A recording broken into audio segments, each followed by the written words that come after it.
In the year 2000, a millionaire comic book legend made his wife into a cartoon. He gave her a spaceship. He gave her a sword. He gave her a body drawn by the most celebrated fantasy artists alive, and a voice that would echo across the cosmos in pursuit of immortality itself.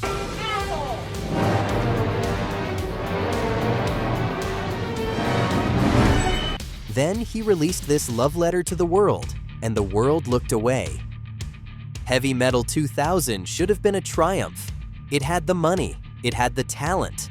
It had a soundtrack featuring Pantera, System of a Down, and Queens of the Stone Age, before half of them became legends. Instead, it became a cautionary tale about what happens when passion projects lose their way, when cult classics can't be recaptured, and when the line between tribute and vanity project blurs beyond recognition. This is the story of animation's most ambitious failure and the strange afterlife it accidentally created.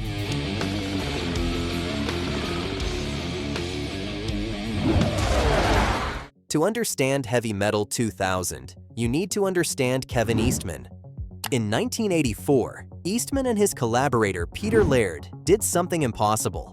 Working from kitchen tables and lapboards with a $1,000 loan from Eastman's uncle, they self-published a black and white comic book called Teenage Mutant Ninja Turtles. The initial print run was 3,275 copies. Within a decade, those turtles had generated billions of dollars across toys, films, and television series, transforming two struggling artists into millionaires overnight. But Eastman never forgot what inspired him to draw in the first place. In 1977, a 15-year-old Kevin Eastman bought the first issue of Heavy Metal magazine, the American edition of the French publication Métal Hurlant. It was unlike anything he had ever seen: adult science fiction, uncensored fantasy, artwork that treated illustration as fine art rather than children's entertainment. The magazine featured masters like Moebius, Richard Corbin, and Jean Giraud, and it rewired Eastman's understanding of what comics could be. Here's the detail that transforms this story from interesting to extraordinary. When Eastman became wealthy from the Ninja Turtles, he didn't just read heavy metal anymore. In 1992, he bought the entire magazine. He became its owner, editor, and publisher. The teenage boy who had discovered his artistic calling through those pages now controlled the publication itself. It was the kind of poetic justice that only money can buy. And with that purchase came the film rights to Heavy Metal, including the beloved 1981 animated anthology that had become a cult classic through midnight screenings and bootleg VHS tapes. A universe of passionate fantasies. The original film had been unavailable for legal purchase for nearly 15 years due to music licensing disputes. Eastman didn't just want to re-release the classic. He wanted to create a sequel worthy of everything heavy metal represented. He had the resources, he had the passion, he had a vision. What he also had was a wife.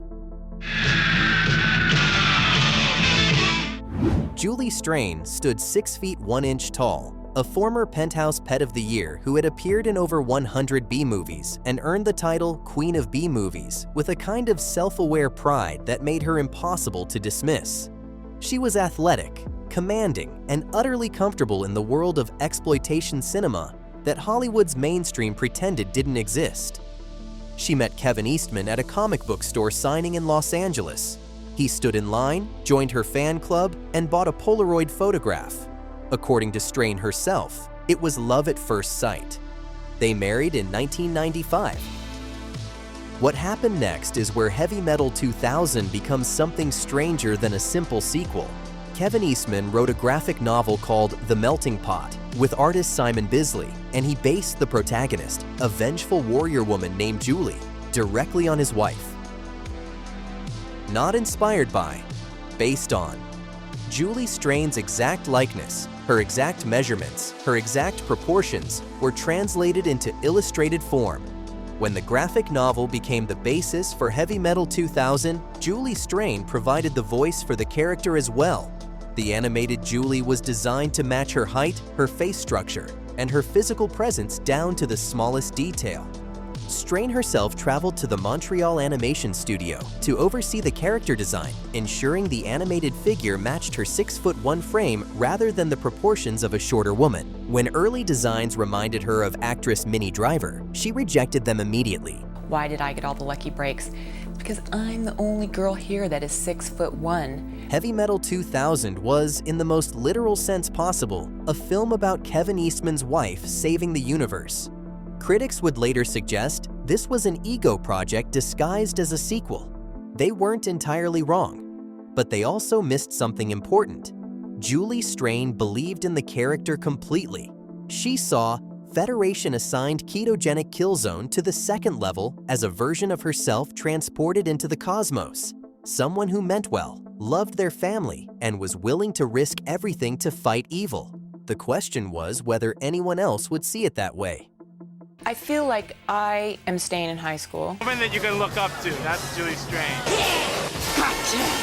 The 1981 Heavy Metal worked because it understood the source material.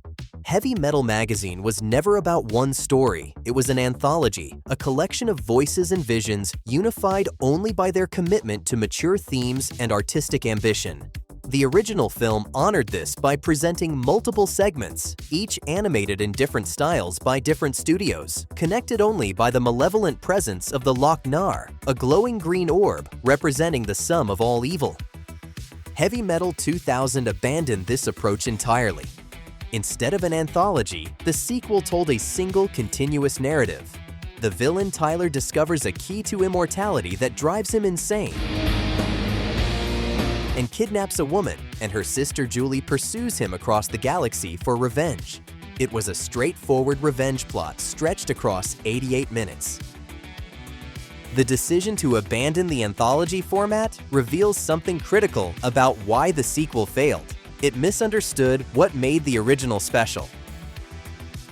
The 1981 film succeeded not despite its disconnected segments, but because of them. Each story could take risks, fail partially, and still contribute to a whole that felt greater than its parts. The anthology format was the feature, not the limitation. By committing to a single narrative, Heavy Metal 2000 had nowhere to hide. Every weakness was magnified, every derivative plot beat, and there were many, played out across the entire runtime. Rather than being contained to a single segment, the animation blended traditional cell work with early computer graphics in ways that felt uncertain rather than innovative. I was banned for compound H2047. The voice performances ranged from Michael Ironside's genuinely menacing villain to Billy Idol's oddly cast mysterious sage. The story hit every expected beat without surprising anyone who had ever seen a revenge narrative before. When the film released direct-to-video on July 10, 2000, reviews were devastating.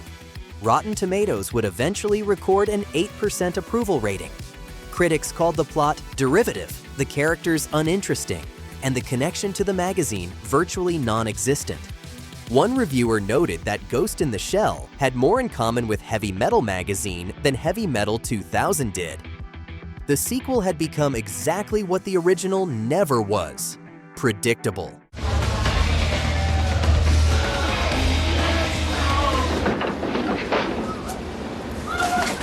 If Heavy Metal 2000 failed as animation, it partially succeeded as a concert film. The soundtrack assembled an extraordinary roster of turn-of-the-millennium heavy music. Pantera contributed Immortally, and Machine Head delivered Alcoholocaust.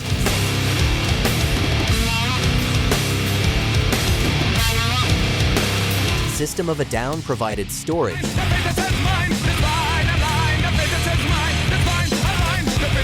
Before their mainstream breakthrough, and Queens of the Stone Age offered Infinity. When they were still an underground phenomenon. Monster Magnet, Coal Chamber, and Bauhaus rounded out a track list that captured a specific moment in heavy music history. Billy Idol, who voiced the character Odin in the film, contributed Buried Alive.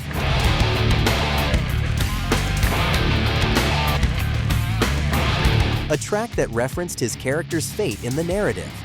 Critics noted that the soundtrack was, ironically, a truer heavy metal soundtrack, than the 1981 original, which had featured classic rock acts like Journey, Cheap Trick, and Black Sabbath, rather than contemporary metal. The album peaked at number 101 on the Billboard 200. Not a massive success, but respectable for a direct-to-video animated film's companion release. But here's what makes the soundtrack's legacy genuinely strange. Several of the bands featured would become significantly more famous after the film's release, meaning Heavy Metal 2000's track list now reads like a time capsule of artists on the verge of explosion. System of a Down would release Toxicity a year later and become one of the biggest metal acts of the decade.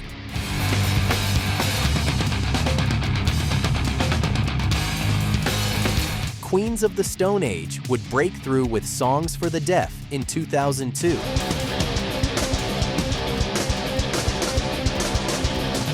The soundtrack captured these artists at a pivotal moment, even as the film around them failed to capture anything at all.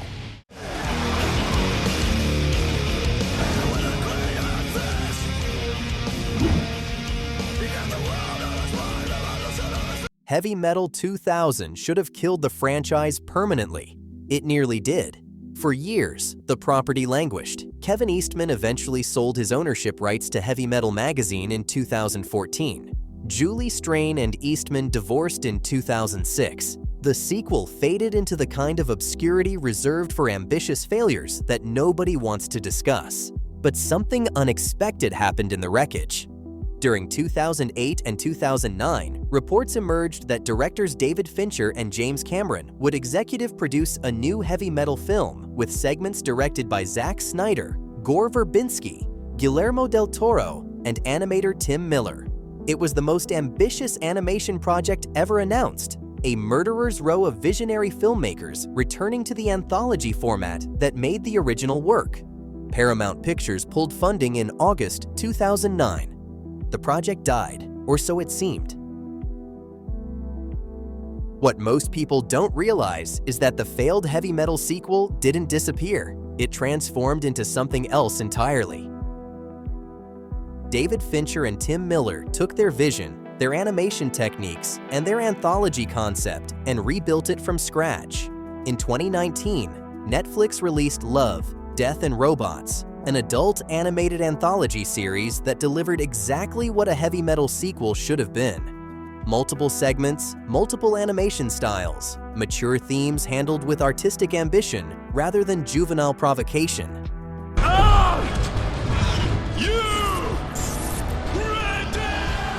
The series became a critical and commercial success, spawning multiple seasons and proving that adult animated anthologies could thrive in the streaming era.